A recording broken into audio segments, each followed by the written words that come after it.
This is a Sandy Boy Productions podcast.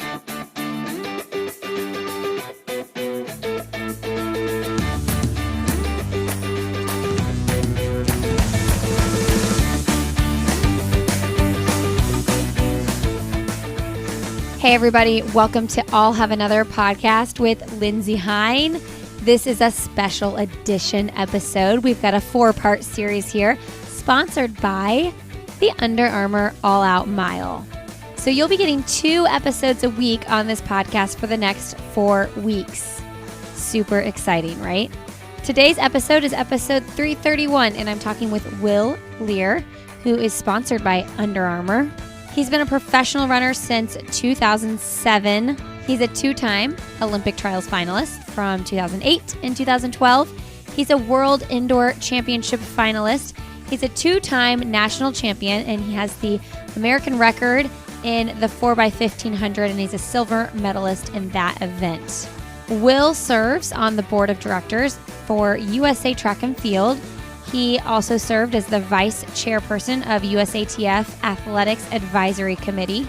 He is super passionate about the sport, not just competing and running himself, but advocating for other athletes in the sport as well. All right, so we get to hear all about Will's career. He is also married to Aisha Praught Leer. And if you didn't know her story leading into the Olympic trials, she had a pretty bad injury right before the trials and then had surgery. And he catches us up on how she's doing and what they're looking forward to in this episode. So we talk about his career. We get to talk about his relationship with Aisha a little bit.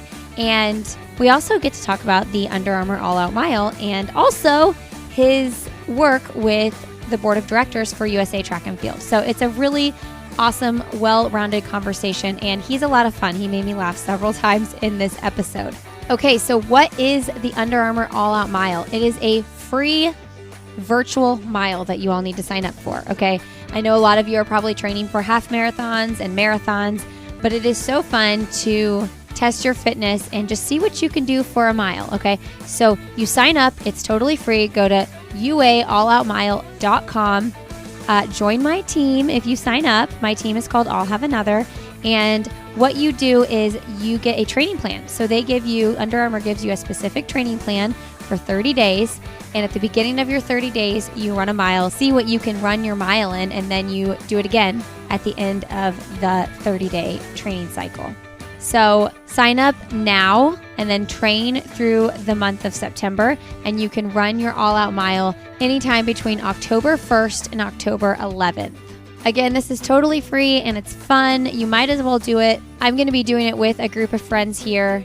And the really cool thing is they are giving away prizes. You can win up to $15,000 to donate to a youth sports charity of your choice if you have the biggest team or if you have the fastest team. I'm going for the biggest team over here. So make sure you sign up for the mile. Go to uallaoutmile.com. We will put the link to that in the show notes at lindsayhine.com. And I will also share about it on my Instagram. If you're not following me over there, go give it a follow, Lindsay Hine 626, and I'll have all the information up about that today.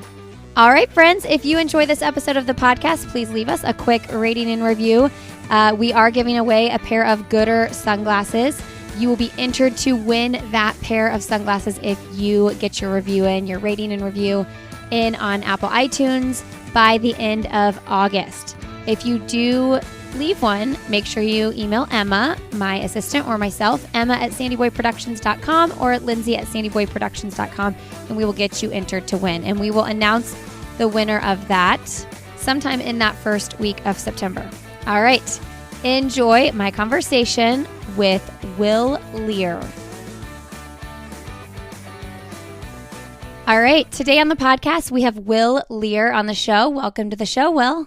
Great to be here. What's going on? Are you in Boulder? What are you up to today? I am in sunny Boulder, Colorado. It's a crystal clear day, which I like. To anyone that's been in Colorado recently, or really anywhere on the West Coast, like it's a true gift these days because we've had so much smoke lately, and just being out there, being able to take deep breaths and see the mountains, and it was a beautiful morning to go for a run. Yeah, tell me more about that. Are you having to wear masks outside on runs because of the smoke? No, I don't. I mean, my first experience with like bad wildfires was my freshman year of college, and the entire mountainside that was like 3 miles away from our campus was just on fire, and we had ash like falling on. And basically what I learned then was that even like the best respirator that you can buy commercially doesn't filter out all those particles. And so when we go out for a run, if the AQI, which is our sort of like the metric that we use to look at how much crap there is in the air, if the AQI is above a certain threshold, I just don't run. I have that luxury now. But if it's, below a certain threshold, I say like it makes you feel like we used to go when I was younger, you'd go to concerts and there were people smoking indoors. Thankfully, that doesn't happen anymore. But this is what it feels like if you would have gone to one of those events. It's like just a little bit hoarse in the throat. I mean, I think it was my freshman year of college. We're close to the same age, you and I I think was the last year. Not that I was at a bar when I was 19, but I think that was the last year that people could smoke in bars. And I remember walking through crowded bars, like, and my arm getting burned by a cigarette and like drinking, like 10-cent drafts or whatever. And I'm like, looking back, I cannot believe that was even legal. Yeah. Or like, would you have to sit in the smoking or non-smoking section as though that made a difference? Yeah. It's so crazy. We've really grown up. We have. Now, do you all have access to a treadmill, like where you live, or do you go to a gym or something? Yeah, the Team Boss gym has a couple of treadmills in it, and so again, like it's also really hot here in the summer, so it's sort of tough when it's like you're balancing like, do I want to go outside and have a little bit of a sore throat, or am I inside in like this swelteringly hot gym environment because the gym doesn't have AC. But no, there are plenty of treadmills to be found in this town. I bet. But Boulder is a very active town, and so sometimes you might have to wait a little bit. Yeah. Well, we just moved from Indianapolis to Raleigh, North Carolina, and I mean, it's humid in Indiana in the summer, but I cannot believe how hot and humid it is these past few weeks. And we have a gym in our garage as well, and it's like there's just no airflow. No, humidity is poor man's altitude. Totally. It's very, very hard to train in. Okay, answer this question for me then. What is harder for you personally? I grew up in Minnesota, so I'm very used to heat and humidity, but I also now live full-time at altitude. So both pose their own, I think, unique challenges, but it's like the altitude's always here. It's here all year round. And so it's sort of this constant thing that it's a stimulus, or rather like this impediment to your performance that we're just used to all the time. Extreme heat and humidity like can be there one day and gone the next. Mm-hmm. And so I think it's probably a more difficult impediment to your running. Okay, so before we move on to your career, look, this is about you, but we have to ask about Aisha a little bit because I know she just competed in the Olympics and then had a big surgery, and it was a very emotional, hard experience. And for those listening, Aisha Praught Leer, she's been on the show before, and she's Will's partner. So we need to get a little update on her. Aisha is doing fantastically well. It was I'll just like backpedal. So when she called me and told me that she had this unbelievably tragic injury, it was a very difficult pill to swallow for both of us. It was like, oh my God, are you kidding me? And she's had a tough year as it is, just like a lot of things out of her control that were holding back her running. And so when this one happened, it was really just like a punch to the gut. And then when she finally talked to the guy who was going to eventually do her surgery, and they agreed that she could run in Tokyo, it was like, okay, to minimize potential further injury or damage to your knee, the structure of your knee, I was like, what's the plan? And her like, all right, plan is to like stay out of trouble, sort of hang out in the back, and then like if by the grace of whatever running deity there exists out there, she had a good last 400, it was like she could sort of go to work then, but being in the jostling was going to be a worst case scenario. And then when Sifan fell right in front of her with like 380 meters to go, I'm just like my heart just sank. And I'm like, are you kidding me? It's just like another like, come on, world, what are you doing? So that remarkably, she emerged from that like with a sore knee, but mostly unscathed. And she flew back to Colorado 2 days later, landed at the Vail airport at 8 o'clock at night, and we were in surgery 8 o'clock the next morning. And just with one of the greatest, I mean, we're so lucky to have this Edmond Philippon clinic 2 hours away from where we live. Just the best people in the world when it comes to sports medicine and sports surgery in particular, orthopedic surgery. So surgery was a success. We had a great debrief with the doctor. It was sort of funny to see Aisha hopped up on all sorts of pain meds. As your listeners can probably guess, we're not a big drugs family. So I very infrequently get to see her sort of like off in a different universe. But it's pretty funny. But also good to be there because she doesn't remember most of the conversation that we have with the surgeon. But we went back for our follow-up last week, and the doctor said, look, your knee, everything in your knee, structurally, cartilage, bone health, all the other ligaments and tendons are in perfect shape, which is, like as a runner, as someone like Aisha who's put thousands of miles into her body, to hear that is like, all right, like not only it's really good news because the recovery from this surgery is very long. And so she's like, well, at least if the recovery goes well, I shouldn't really have unless lightning strikes twice, I shouldn't have another problem with my knee because my knee health is really good. And so that was really assuring. And, they did a bunch of movement stuff with her knee. And this is getting long-winded way of saying she's doing awesome. She's kicking ass on the recovery. But the hardest part that the surgeon kept telling us is like, you're going to start feeling pretty good in like a month. And you can't run for, I think it's 4 months. You can start to run. That's so long. Yeah. Yeah, it's a long time. We're heading into an off season though. Yeah, and she's really leaning into it. It's great. Yeah. There's going to be we're like trying to flex any of the relationships that we have with people that create or make or produce modalities of cross training to try and like get some fun things around to keep life interesting. So, yeah, it's going to be it'll be an interesting next 3 months. Yeah, spice up the cross training a little bit. What are things that the two of you like to do outside of running? Like things that when she is like hardcore training, you just don't have time for that you might be able to do now? I think one of the keys of our relationship is that we sort of like to do different things. The first love of my life was downhill skiing. And for the last 14 years of professional running, I had to put that on the back burner, couldn't do it. And so this past winter, I spent a bunch of time up in Crested Butte skiing and took myself on a little ski vacation to some of the other, Rocky Mountain resorts. And she's like, look, I'm running. You go do that. Yeah. And like doing all this. So I just did a 3-day stage race as a part of the Trans Rockies run.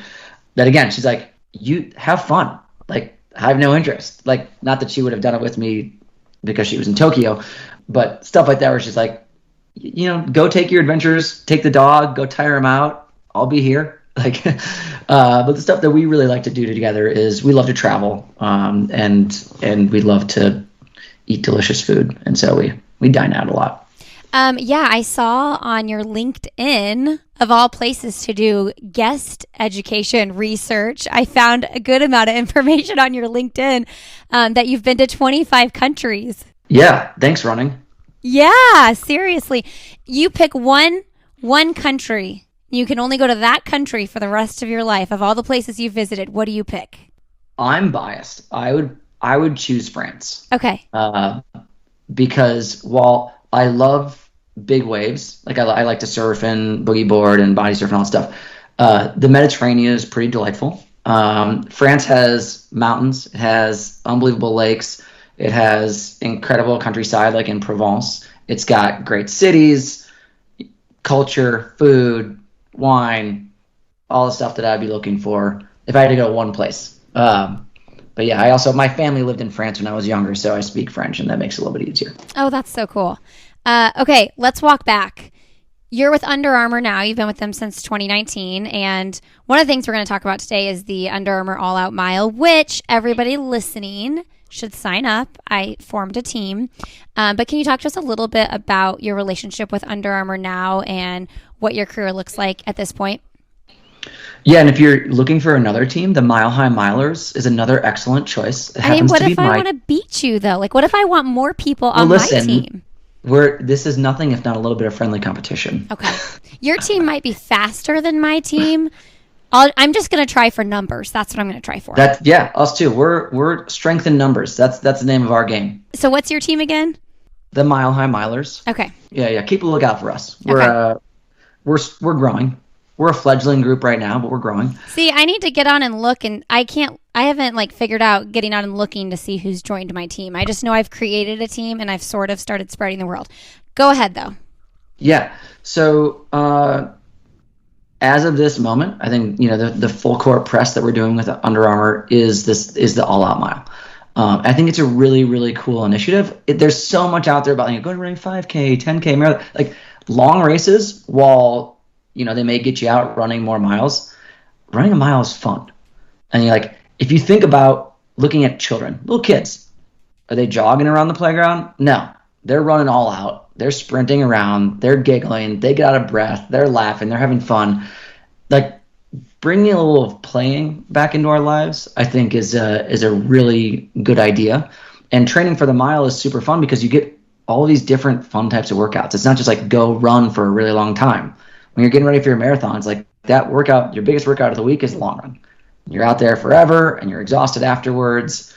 And, you're trying to coax friends into come out and ride a bike or something with you. Or, you're looking for that really good podcast or playlist.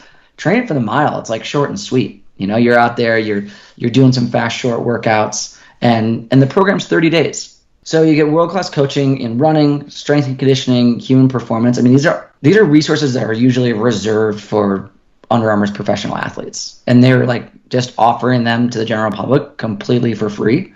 On top of that, you can win cash, you can win prizes, you can win up to $15,000 for a youth sports charity. I mean, these are all great things. And it's going to be really fun. And maybe you might get a video of me in your inbox every week. I don't know. Maybe not. TBD. You gotta sign up to find out. I don't know. Have those videos already started? They start week 1. Okay. And week 1 is the first week in September because you train the month of September and then you have to October 1st to the 12th to do your mile. Yeah. And the only reason that I know it's a 30-day program is because 30 days hath September. Oh, right. Exactly. I remember how many days there are in a month. Yeah. It's one of the only 30-day months. One of the only. Okay. So here's a couple things. I feel like a lot of people that listen to this podcast are training for half marathons and marathons. Tell us why we can still train for a mile while we're doing that. And then the second part to my question. People get so scared about speed work and short distance stuff because it's pain train for a short period of time, but it's a different kind of pain train than these endurance, long run athletes experience. So just ease our minds a little bit. Sure. Are you familiar with a woman whose name is Kara Goucher? Yeah. I'm sure that most people listening might know her. Yeah. Well, if you go back and look at some of the years where she was preparing to run spring marathons in the winter, she would go and run the Millrose Games. She'd run the Wanamaker Mile. She'd go run the mile at the Boston Indoor Games. So running fast, running over speed actually is one of the best ways to make yourself a more efficient runner at those sort of half marathon paces. So if nothing else, training for a mile, it makes you a better long distance runner. Now, to address, also, it's just 1 mile. Right. If you're thinking about 1 mile of a marathon, it's over like that. You can't fret about it too much. That's my number one piece of advice to people trying to run the mile. It's don't think about it too much. Just go do it. The first week of training for the All Out Mile, you're asked to do a benchmark test. You're going to go run as hard as you can. You're probably not going to kill yourself in that first mile. So, all you're going to do is improve. And you might run a personal best at the end of the 30 days. And we all know what that feeling is of doing something that you've never done before. And so the mile, it's also just the best event ever. So you can put that in your pipe and smoke it if you want. Said from a 351 miler. Do you recommend doing it on the track or doing it on a straight shot road? I'd say it depends on what you have at your disposal. Sure. The beauty of the track is there is a symmetry to the mile. Like you can break it up really easily. Road miles are super fun though. I agree. And I'd say like if you can link in your benchmark or your all out mile with like a proper race, so fun, especially road miles where it's like just mass craziness for like such a short period of time. Yeah, it's great. Road miles are the best. Yeah, and I also suggest if you can't find a race setting, just create it with some of your friends. That's what I'm going to do. Yeah. I have a couple girlfriends here in the Raleigh area, and we're going to all do it together. And I think that that'll be so much more fun. I think, as someone who was not a track and field athlete ever, really, I think the road is less intimidating to me. Yeah, it's less. Well, here's the thing. If you have people that are coming out, if you have other girlfriends that are going to join you, and if they have partners, you make them come out, they can strategically place themselves around a track and you get more cheering. That's true. That's true too. A mile stretch of road, it can be a little lonely out there sometimes. Why does one lap around a track feel so long though when it's only a quarter of a mile? That's all between the ears. That's true. It's actually no shorter of a distance to run a quarter mile on a track versus a quarter mile on the road. I don't know if your listeners knew that. It's all a quarter mile. Okay, so we're going to walk back to your career, but before we do that, we're going to link to sign up for the UA All Out Mile, the Under Armour All Out Mile in the show notes. But one thing we want to hit on is that it is totally free. 100% free. That's a big deal. Like, what? It's like, so why not do it? Just go do it. You get fitter. You have fun. You get to be a part of a community of runners that's sort of like attacking the same goal with the same relative timeline. You can win money. You can win prizes. And you can win up to $15,000 for youth sports charity. And it's free. Free. No cost. Again, free. Free. And I think that I haven't chosen my charity yet if my team ends up being one of the biggest. But I think we're going Girls on the Run for our team. Girls on the Run is a great group. We love Girls on the Run in this house. Hey friends, a quick break here to thank Athletic Brewing Company for supporting this episode of the podcast. Sometimes you just want to drink a beer or a seltzer and you don't want the alcohol, and Athletic Brewing Company is where you need to go for that. They do not compromise on taste. They're delicious, refreshing, and you stay hydrated. They have the Run Wild, which is an IPA, the Upside Down Dawn, which is a golden, the Free Wave, which is a hazy IPA, and the Cerveza Atletica, which is a light copper. I also love their seltzers. The Blood Orange is my favorite. So if you've decided to cut out alcohol in your life or just slow down on the alcohol, definitely check out Athletic Brewing Company. Go to athleticbrewing.com and use the code AnotherAthletic15 for 15% off your order. That's AnotherAthletic15 for 15% off your order. All right, back to the show. Okay, so let's walk back to your career a little bit. Man, you are really fast miler, 1,500 meter runner. Talk about your love for that distance. You said earlier that's the best distance around, it's the best. Item. Why is it the best? Well, because on TV, they don't cut into us and give us commercial break halfway through the race. That is true. It is so annoying when you're watching the 10,000 or the 5,000 and there's a commercial break. It's the worst. So like for Aisha, she used to run steeple.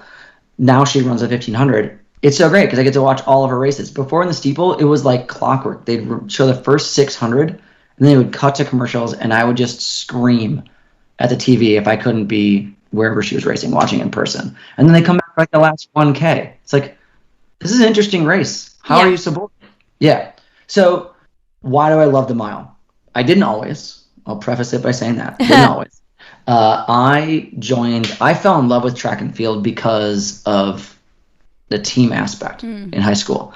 My first year of running track was my sophomore year, and I had 3 seniors that I was on the 4x8 and the 4x4. Crappy thing about that, especially for my parents, I don't know how they put up with this. 4x8 was the first event. Yes. 4x4 is the last event. You're at track meets for like 8 hours. Oh yeah. But part of again, I sort of went to this whole idea of the team. I loved being able to be out there and cheer for my teammates and go flirt with girls on other teams or like build friendships, like, competitive friendships with guys that I was running against, and like this really convivial atmosphere at a track meet. So I think first and foremost, I fell in love with track and field because it was sort of like it was unlike any other sport that I really ever done before. It's like in soccer, I can have a great game, but if the team plays like crap, no one knows. Or you can sort of like hide behind your teammates. In running, it's like, even if you're doing it on a relay, it's like, no, man, like you got to hold your end of the bargain in this race. And so that always got the most out of me. Because I was like, shoot, I'm this little puny sophomore. I don't want to screw it up for these guys who are seniors who I like look at, they're the heroes of the high school. You're walking around, I'm like, ah. And so that was really cool. And I don't want to say, like, as you can imagine, I had early success in running, but I was just sort of like, my dad had been trying to get me to run track since I was about 10 years old because I was always like the fastest guy in the soccer field or whatever. I was like, running sucks. No way. Why would I do that? That sounds boring, which is not wrong. Like, running can at times definitely suck. But I think just as I progressed in the sport, as I got better and better and better, it's like almost happened in unison with like relationship building. So by the time I became a senior in high school, it's like my best friends were on the track team. And so when you go to practice, you're not going to practice. It's not hard. I'm going to hang out with my friends. And we also do this thing that we're all pretty good at. And then when I went to college, it was like, all right, well, here's an immediate group of guys. I went to a D3 school. So it was also, everyone was there like by choice, not by scholarship. All these guys are like, they're just trying to get better. They're all really good people, like 20 immediate friends. This is awesome. And they just like became, still to this day, best friends in the world. And then it was like just trying to locate, find, narrow down the event that I was best at. And very quickly in college, my coach was like, it's cute that you ran the 800 in high school, but you're definitely a miler. It's cute. How much beef do soccer coaches and cross-country track coaches have? I feel like all the running coaches steal all the good soccer players. No. We steal the bad soccer players. Oh, there we go. Okay. I've just interviewed so many athletes who were like, yeah, I was into soccer. And then the track coach was like, come on over. Yeah. The bad soccer players. That's good. Yeah. No, like if I could go back, I grew up playing every sport under the sun. And it's like, if I could have been I never my wildest, like when you're growing up, I want to be a professional, whatever. Never my wildest dreams, even in high school and college, did I really think that like a professional athlete was what I was going to do for 14 years.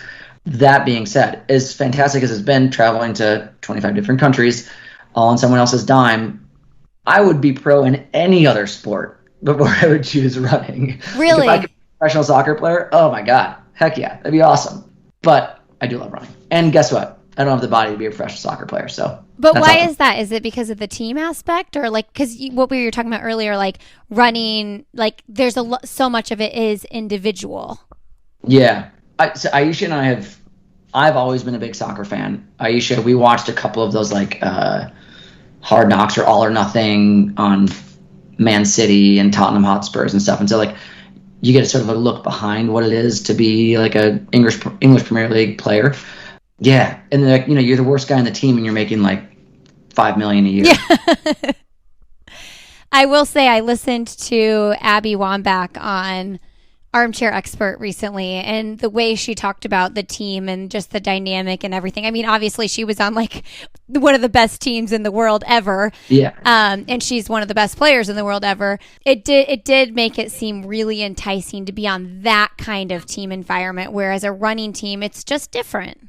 Yeah. No, and I still like absolutely thrive in that team atmosphere. So I have a world championship silver medal from the World Relay Championships, where I got to go down and run with 3 of my best friends, and that was super awesome, taking on Kenya and Ethiopia.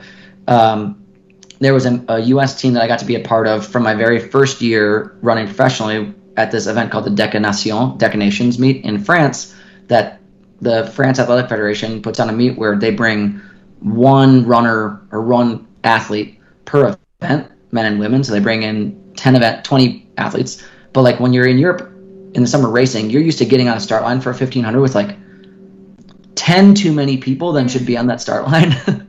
It's like 25 guys in a race and just absolute madness.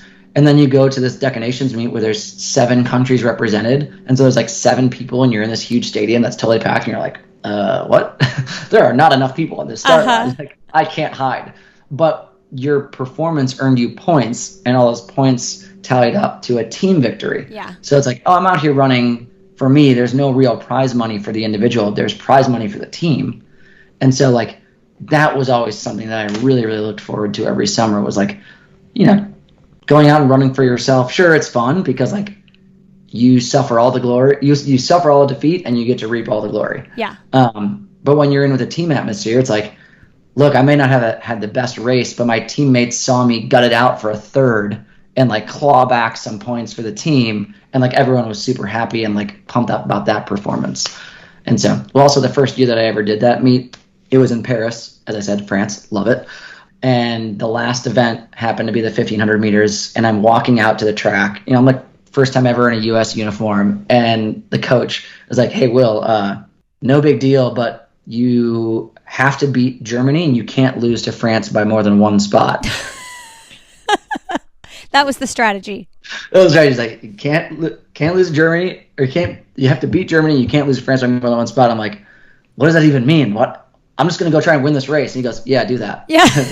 I didn't. I got second, but it was, I think, like Russia or something that beat me. You did what you needed to do. Yeah, we got it done. Bring home a trophy for USA. It is true. I mean, and as a spectator, watching the relays is so fun. In running and in swimming. Like those medley relays in swimming is so fun to watch. And a theme that I've heard from you, just in listening to on other podcasts and things like that, is like keeping the fun in the sport seems to be extremely important, going all the way back to your D3 days to what you're doing now with going to run the LA Marathon and doing that 3-day event where you did 60 miles. Yeah, there is a monotony in running, right? It's like many books have been written about this, the loneliness of the long distance runner. And then it's one of the things that's always kept me running and racing for as long as I was able to, was that like the mile you get to do, you can train some parts of the year like a marathoner, and then there's some parts of the year you train like a sprinter. And like, that's always super fun. Having the variation, like constantly mixing it up. It's not that no 2 days are ever the same. One day we're going to do something, the next day you do something almost completely different. 2 days later you do something almost completely different. It gets a bit cyclical, but it's like you're always out. It's always running, but it's always sort of like different styles of running. And no, I definitely I took to heart the whole, celebrate your wins and celebrating other people's wins as well. Which I was like, when we go over to Europe, we'd be in these, most of the time we'd be in Leuven, Belgium, because it was a very cheap place to house a bunch of runners, and everyone went there. So it's like, you knew you were going to have people to run with and train with. But whether you ran great or you ran poorly after the races, it's like sort of everyone went out to get dinner and a beer afterwards and like hang out, and we, talk trash to one another. And it was always really, really fun. It's like those memories I'll cherish more than probably any race I've ever run for the rest of my life. Wow. What's your favorite kind of beer? Cold one. Good answer. Do you like an IPA? Do you like a blonde? Do you like a Michelob Ultra? Well, given that Aisha is a brunette, I can't say that I love blondes, but she was blonde for a couple of years. She had her Sasha Fierce thing going on, which was fun. It. So good. But she's gone back natural now. The beauty of beer now is that like the prevalence of different kinds of beer. I mean, beer is very much like wine. There's like if someone tells me they don't like beer, I'm like, what, do you not like candy? Like, it's like that just doesn't mean anything anymore. You can and I think with so many different like microbrews popping up, it's becoming almost as difficult to pick out a beer at the grocery store or liquor store as it is to pick out a bottle of wine. It's right? Overwhelming. Like, if you're not a wine professional and know exactly what you're looking for, it's like that can. Yeah. Whatever, I'll try it out. I go for a Two-Hearted. I love a Two-Hearted. See, Two-Hearted is great. I used to be a big sour person. Like I got on a huge sour kick there for a long time. But now I usually IPAs. I love a Two-Hearted, little something something. I love that. That's Lagunitas. Not that you asked me what my beer preferences were. Well, you didn't let me. That was going to be my follow-up question. Okay. Yeah. I just wanted to share with the audience. Yeah. I brewed beer for the first time this year. Oh, wow. and I brewed a hazy, which was I don't let your audience be let me confuse them. It was from a kit. Okay. Basically like color by number. Like now do this. Oh, look at me, I'm making beer. Yeah. But it was still very fun. Like the whole process of like making my house smell like a brewery was Aisha loved it. That's so good. Quick shout out to Athletic Brewing though, because they're a sponsor of this podcast. And if you're looking for a non-alcoholic beer that still tastes good, you should definitely check them out. Yeah, I think it's the only non-alcoholic beer that's actually worth drinking. It actually tastes good. They have seltzers too. I prefer their seltzers over the beer, but I've heard a ton of people love the beer, and the beer's good. I just prefer the seltzer. Okay, so I wanted to touch really quick on that relay that you had brought up when you guys medaled. You were a silver medalist, right? Yes. Yeah, 4x1500. Who was on the team with you? Leo Manzano, Pat Casey, and David Torrance. Okay. What leg were you? I was a third leg. I was going to say you had to be one of the middle legs because you wouldn't have had to think if you were first or last, right? Yeah. So I have like these memories from that event like burned into my brain, and none of those memories are like where I got the baton. It was like, I remember David Torrance going out and like right behind the Kenyan team, and Silas Kiplagat was running for Kenya, and they went out in like 148 through 800 or what. It was just like insanely fast. But David is just like this guy who he ran on pure emotion, and so he's like, I don't care. I'm just gonna like stick to this guy as long as I possibly can. And then he died a very slow, oh gosh, painful last 200. And I'm just sitting there just like screaming like, give me the baton! Go! Come on! And like, we don't get to do the thing in the 400, like 4x4 where they're like waving the arm, like bringing their guy in. Oh, we were taking cues from all the other relay runners. Like, we don't know what we're doing. How do we do this? I mean, I guess I was going to say the only upside to him slowing down is it probably made the exchange a little bit easier because those fast exchanges are so scary. Yeah, we had practiced our baton exchange, and we definitely practiced at like a much faster rate than it ended up being in the race. Okay.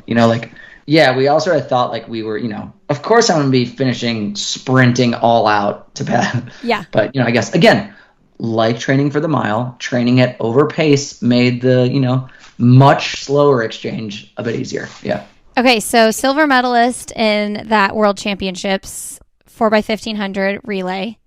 Two-time U.S. national champion, two-time Olympic trials finalist, 2008, 2012. What are, like, if you listed, what have I missed? But, like, what tops the charts of, like, athletic moments in your career thus far?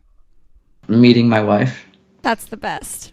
That's so good. Okay, tell us the story. Okay, so a girl never tells her age, right? So I'm a little bit older than Aisha.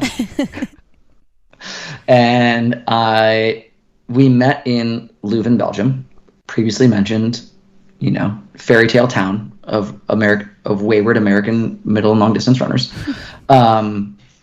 We had the same agent at the time. And so I think I had gone to another race before going to Leuven when I flew over to Europe. And if my memory serves me correctly, which it always does. Memory has never failed me. I have an elephant brain over here. I remember walking into sort of like one of the rooms that was always turned into like the social gathering place where like whichever room had the biggest TV and the most chairs. Mm-hmm. So everyone would go in there and watch movies and TV shows and stuff at night. And I went in, and there was this very, very beautiful woman. Never met her before. Totally played it cool. Probably didn't. I'm a super big dork. But so I had my eye on her, and then really slow played it until the next night at dinner, where I made sure to sit right next to her. And, as I say, the rest is history. Did you know who she was? No. No, okay. No, I'm not I know most runners in the professional sphere. It's really, really difficult for me to keep track of anyone that isn't, named Cole Hawker in the NCAA. Sure. Yeah. So you sat next to her, and was it obvious to her, she knew that you were purposely sitting next to her? I think I made my intentions pretty clear. Aw. Yeah. And then a couple days later, we had our first date. But our date was, because Leuven is very small. And if you like tried to go on a date with someone, every single other runner in town is going to walk past you and be like, woo! And so I was like, the only way this is going to work is if I cook for you. So I cooked her dinner. We had some privacy and got to know each other. And then, we had a really, neither of us had made the Olympic team this was back in 2012. Neither of us had made the Olympic team, but we had friends that did. And so we decided to go over to London and spectate and just be around all the Olympic energy. And I think Aisha extended her plane ticket in Europe that summer like 6 times. Oh, wow. Yeah. That's so good. You kept calling, Mom, can you extend my plane ticket? I love it. And now she's a 2-time Olympian. Just talk to us about your feelings watching her have success in the sport and being her partner in all of this. It's the story that you want to see unfold, right? Someone who, she wasn't a blue chip recruit in high school. She wasn't one of the most sought after runners when she graduated from college, but through hard work, determination, not giving up, believing in herself, she kept getting better and better and better and better and better, and became one of the best runners in the world. And I think that, it's a difficult thing in our sport, because maybe unlike some other professional sports, by the time you're 20, if you're going to be a professional basketball player, or if you're going to be a professional football player or whatever, soccer player, because you're already on a team. You get picked out early and whatever. Runners can achieve success if they have a really good high school, I don't necessarily want to say really good high school coach. If they have a determined high school coach who's determined to get the most out of them in high school and run them a lot, you can have success that way. But she went to a mid-major D1 school, won some conference championships, went to NCAAs a couple times. But I think her best finish ever, oddly enough, was in the mile run in college, where she got second to Lucy Van Dalen indoors in the mile, beat Jordan Hesse, drop,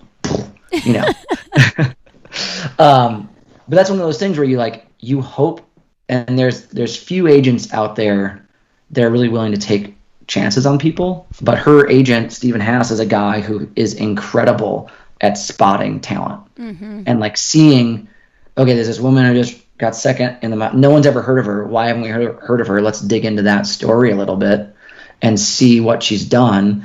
And provided her an opportunity, and she's been thriving. And then I, had the utmost respect for her and her decision to leave the OTC and take a chance moving out here with Joe and Emma, which was a total crapshoot. It's there's no guarantee that was going to work. But I think that it's important for athletes to have a bit of change from time to time in their career, to shake things up, to keep it fun. And we both wanted to leave Eugene, and we, ended up in one of the great places in the world. And it's just been really, really fun to watch her. I'd say before, and I know she was already an Olympic finalist, it's almost like she was a girl, and now she's this woman. And she's incredible. She's an inspiration for sure. She is. I was just talking to Kate Grace about that on the podcast, 'cause she's hopped around and been in quite a few groups, and there's something kind of cool about getting to gain the knowledge from so many different coaches. I know Aisha hasn't been on as many teams as Kate, but she's got to pick and use the best of what she learned from each coach in her career now. And I think that there's something to be said for that. I mean, there's also something to be said for sticking with a team, but you can, there's no one way to do it. No. And I think that everybody finds their own path. Yeah. And I know that Kate's been a huge value add to the team, even though she just joined in January. And so the girls are all they all get along really well. I know Kate and Aisha are really, really close now, so it's awesome. So fun. What a group. Hey friends, a quick break here to remind you to sign up for the Under Armour All Out Mile. It's coming up. Go to ualloutmile.com, get signed up. You have the entire month of September to train for your mile. And yes, you can train for the mile while you're training for a half marathon or a marathon. It's so fun to get some speed in there. And when you run faster, like when you run a mile really fast, it's going to make your marathon pace seem really chill. And Will and I talk about that a little bit in this episode. It's going to be fun and it's totally free. I'm trying to get a really big team together so that we can win that $15,000 to donate to charity for a youth sport charity. So join my team. It's called I'll Have Another. And you can sign up now through September 30th, but get signed up soon so you can have that full month to train for your mile and do your mile time trial at the beginning of the 30 days and the end of the 30 days. So go to ualloutmile.com to get registered and join team I'll Have Another. All right, friends, back to the show.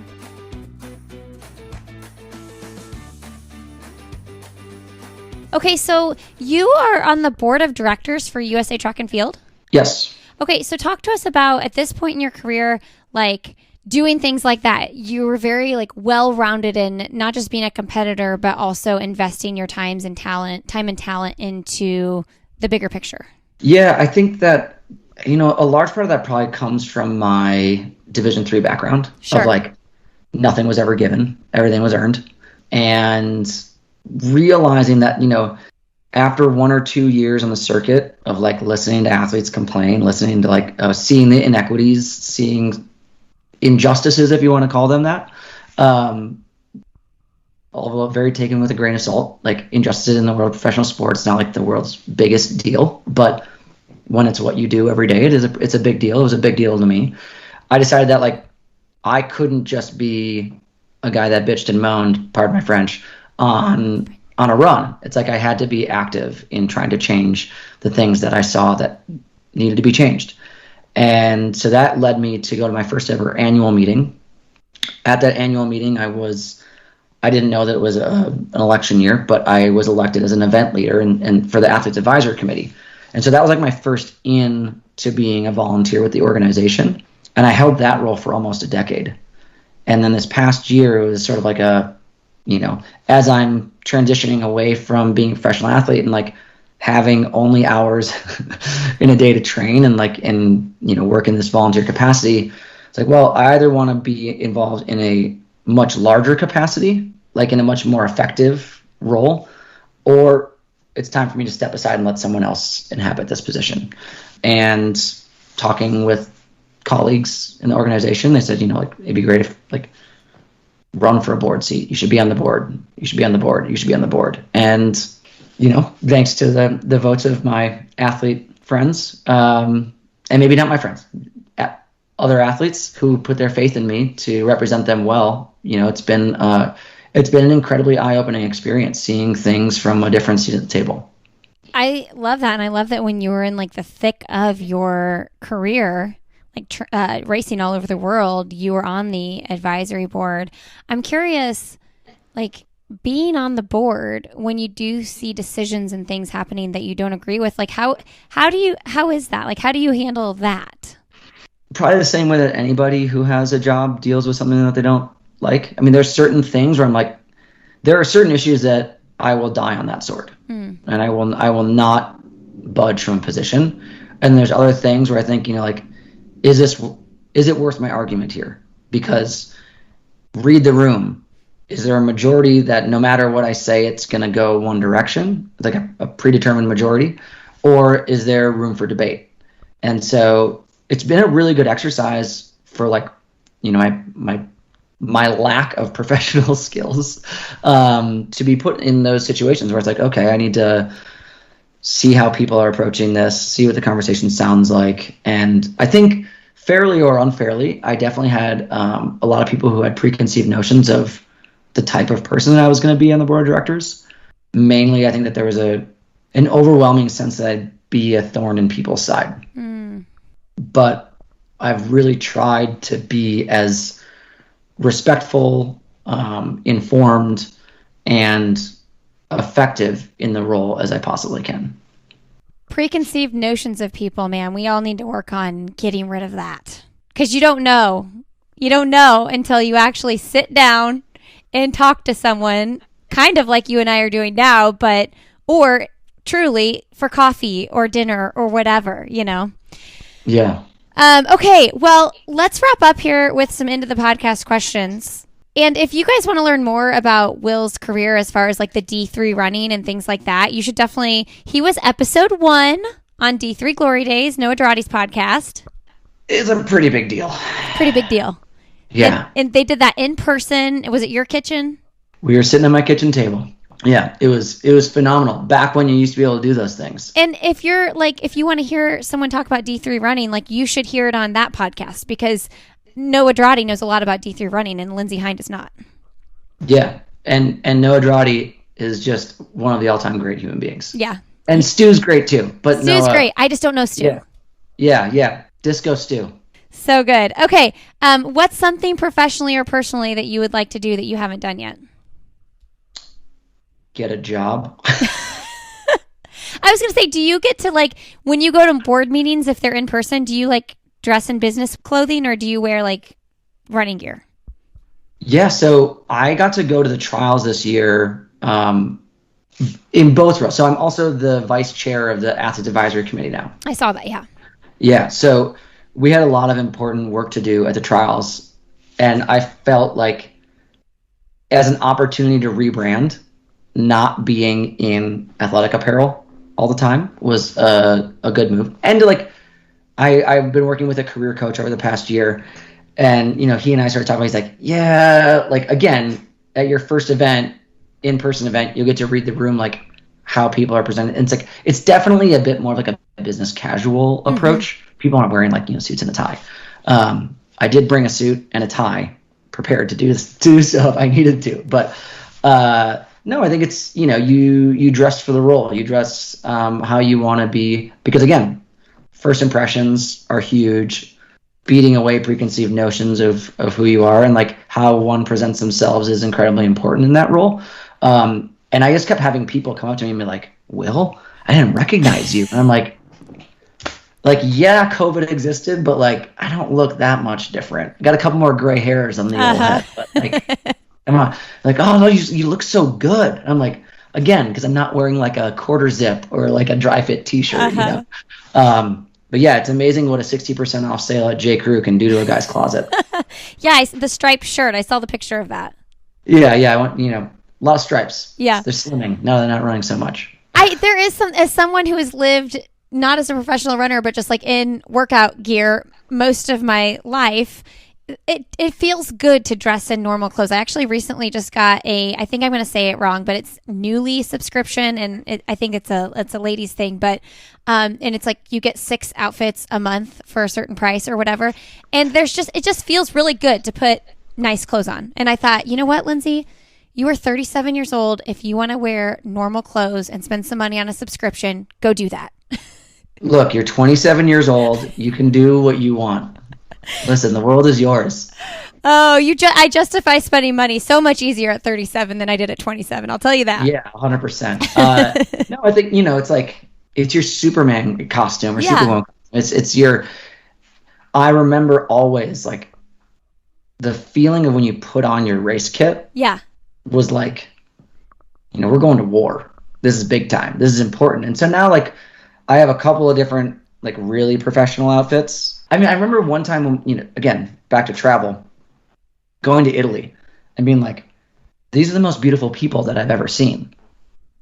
And then you look a little closer and you're like, they're actually not very attractive. Everyone's just dressed really well. Really well taken care of. And they're wearing clothes that fit right. And like, you're going out in public? Well, you wear a shirt that's a button up. It has a collar and like linen slacks in the summer. You're not wearing like gym shorts and, you know, slides. Because then I distinctly remember I was coming back from Italy to the U.S. and I went back to my parents' house in Minnesota and like seeing the men and like, again, no knock to these people at all. It's just a cultural difference of like seeing guys walk around the neighborhood on the weekend versus like seeing people going out on the weekend in Italy was like, oof, man, like we can hold ourselves to a bit of a higher standard than like gym shorts, you know? Anytime because I can get away with wearing some like tights, you know, like Lululemon tights or something like that. And you're like half dressed up, you know? Yeah. But anytime I go like steps down below that out to like Target or anything like that, my husband's always just like, I see you've given up. Yeah. So that's what you're wearing. Yeah. Okay. I see this is where we are. It's just like the Seinfeld episode when George wears the sweatpants. Yeah. Yeah. That's what you're wearing. Yeah. I mean, like, slight sidebar, we were playing volleyball the other day. Volleyball, like, is, again, it's one of the only sports I can play and not get like aggressively competitive because I'm pretty bad. So, and I know that, so I don't expect much. Have a softball game tonight, different story, get way too competitive. That's so awesome. But we were playing volleyball and I was like, I have this really silly blood, sweat, respect cutoff t-shirt, Under Armour, The Rock, like thing.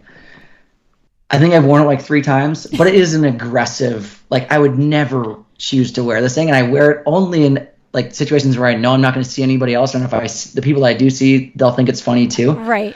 And we're leaving volleyball, and Aisha's like, "Oh yeah, no, my Target order is ready for pickup," and I was like, "I need to go inside wearing this." I apologized to the woman behind the cash so I'm like, "I'm sorry for wearing this shirt. It's like my nipples are out. Like, that's how deep this thing is cut." I was like, I apologize. I did not think I was going out in public in this shirt today. So she's like, "Well, it's really hot outside." I'm like, "You're making me feel better. Thank you. Yeah, it is." You're justifying this choice. Yeah. Was this for the volleyball game or the softball? The volleyball game. This is for the volleyball game. Yeah, no, softball I wear a full uniform. You wear full uniform. Oh my gosh, I love it. I love adults doing like sports like that. That's so fun. Yeah, our softball team name is the Shin Splints. That's good. And we are terrifically mediocre. Okay, so we don't have to get into this, but like what kind of job do you want? You said you were working with a career coach. Yeah. We're still trying to really figure that out. I think anything that's sort of like person forward, consultative sales, problem solving, working with people and helping make the world a better place. I think you'd be good at that. That's the goal. Trying to find something where I can like use the skill set that made me a successful runner. So like, personal drive, intrinsic motivation, but also like what made my brand in running slightly different than maybe other people is just like an ability to connect with other human beings. Yeah. Who's your career coach? His name's Bob Fleschner. Okay. He's a very fantastic man. I'm like, maybe I need a career coach. Okay, if you could have coffee, tea, or cocktail with someone fun, motivating, or inspiring, who would it be? I've already gone on a run with Malcolm Gladwell randomly. Also, that's a very strange. Aisha and I have both had completely random celebrity interactions with Malcolm Gladwell. Really? I was like running in LA and saw him. I was like, I'm turning around. Just I gotta go see for if it. that's Malcolm. Yeah. And I was like, "Are you Malcolm Gladwell?" And he's like, "Are you Will Leer?" And I was like, "No, stop it." I was like, my life is made. I'd probably say like Barack Obama. I mean, that's a pretty easy one. Yeah. But he just is like, he's the epitome of cool. He is. And yeah, and he seems like a completely like down to earth, relatable guy. You're helping Barack out a little bit because everybody says Michelle. So. Well, I mean, like, yeah, I would hope that they'd both be there, and Aisha and I could go have dinner with 2 of them. There you go. I'm sure. I feel like Aisha probably said Michelle, but I can't remember. I just know that 90% of my female guests say Michelle. Yeah, well, that makes sense. The Lears and the Obamas. Yeah, power couples, both of us. Dinner in Paris. Yeah, if someone can make that happen, if any of your listeners can set that up somehow, I'll empty a bank account or 2 for that. There we go. I think Malcolm Gladwell probably appreciated that you turned around, though. I'm actually reading his book, Talking with Strangers, right now. And so, he opens... Have you read it?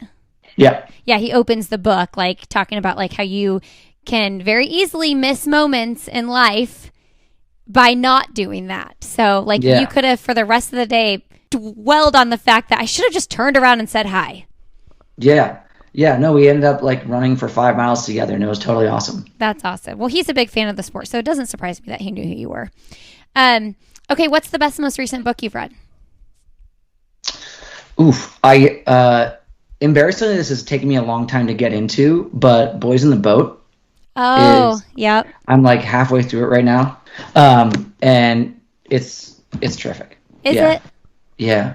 Is it hard to get into? Because I have that book and I've started the first chapter like 10 times and I'm like, but people tell me it's so good. You just gotta go through it quick. Yeah, you gotta read it a bit like a beach read, Okay. right? Where you're just like, Gotta I'm do not it. focusing too much on any of the specific details, but Okay. just like the story is really incredible. Okay. All right. And then what is your last message to leave with our audience today? Well, I can give like the commercial plug, but I can also give like the personal anecdote of whether or not you've ever trained for a mile in your life. Just like we were talking about, turning around, taking a chance on a new experience. Like the mile is a unique event, if for nothing other than like, when was the last time that you did it? You know, when was the last time that you truly like put yourself in an uncomfortable position where you have to go through like physical, mental, emotional challenges? And I think it's one of the things that makes the mile like really great. And in turn, hopefully, you know, it makes you maybe a better student of the sport. Track and field, I think, is one of the most underappreciated. I mean, it's a global sport, right? It's super popular around the world, but I think it's really underappreciated because it's difficult. It's one of these sports that like everyone can go out and go for a run, but like you can also put yourself in a position that like when you're watching the sport, you know what that feels like. Mm-hmm. I'm never going to know what it feels like to catch a touchdown in the Super Bowl or get blasted by a free safety or to hit a home run in like the major leagues. But like I can achieve that, like that sensation of being tired and overcoming fatigue and like success in running, in my own personal running journey. And I think that like that makes the sport so cool, so relatable, and you know, what a cool opportunity that we have right now. Yeah, I love that. And I mean, you could start getting more serious with your softball intramural league, you know, so you could experience that baseball feeling a little bit, maybe. Yeah, definitely. Definitely. I don't even have warning track power in softball. Like me hitting a home run in softball is not going to happen. Not this year, probably not ever. And I'm okay with that. I'm a base hit kind of guy, you know. A walk's as good as a hit. Is it a slow pitch? Is it slow pitch, or do they do the wind up? Oh yeah. Okay. Oh yeah. I connect with the ball at least, you know. Yeah. I don't have a lot of whiffs. Let's put it that way. Listen, I got a black eye hitting the ball in softball. I was like the worst one on the team in 7th grade, and I have been scared of a softball pitch ever since. What was it, fast pitch? Yeah, and it was terrifying every time. Fast pitch softball terrifies me. And the girls like on the other teams like knew I was scared, so I was a very easy target to like kind of just make fun of. Yeah, I mean, I view myself a bit in that same role, which is why I always show up with a, you know, positivity, can-do attitude, and cooler full of beer, and like, if nothing else, I'm the fan favorite. There we go. Okay, so lastly here, sign up for the Under Armour All Out Mile. Choose my team over Will's because he's already like a silver medalist in world championships. So like I need some more success on my team. Well, and I'm also a big fan of Girls on the Run. So there we go. Let's pump up those numbers. Let's get them that 15K cold hard cash into the pocket of the charity. It's going to be great. The Mile High Milers is Will's team, and my team is I'll Have Another. I know it's super original. Sign up. It's free, and you get free training plan, all the things. You get, like, how fun was this conversation? You get Will in your email inbox every single week or once a month, or I don't know how often. It's only a 1-month program, so yeah, I think we'll go with every week. Every week, okay, yeah. Perfect. And if that's not enough, you can just shoot me a DM, and we'll have these interactions. He'll chat, perfect. Yeah. All right, cool. Well, we'll link to that in the show notes, and thank you so much, Will, for coming on the show. Absolutely, my pleasure. Thanks for having me. Hey, everybody, thanks for being here today. Thank you, Will, for coming on the show. Thank you to the Under Armour All Out Mile for supporting this episode of the podcast. Go get signed up for that, UAAllOutMile.com. Join Team I'll Have Another. Let's get that party started. If you want to try out Athletic Brewing Company, go to athleticbrewing.com. Use the code AnotherAthletic15 for 15% off your order. Make sure you get at least 2 6-packs because then you get free shipping as well. All right, you can follow Will on Instagram. He is William Leer, Leer, over there. You can find me on Instagram. I am Lindsay Hine 626. And don't forget, we're giving away a pair of Gooder shades for all the new ratings and reviews. So go leave us a rating and review if you are enjoying this podcast. All right, friends, I thank you so much for being here. Really appreciate your support by listening to the show. And we will see you Friday. So you get 2 episodes this week on the podcast.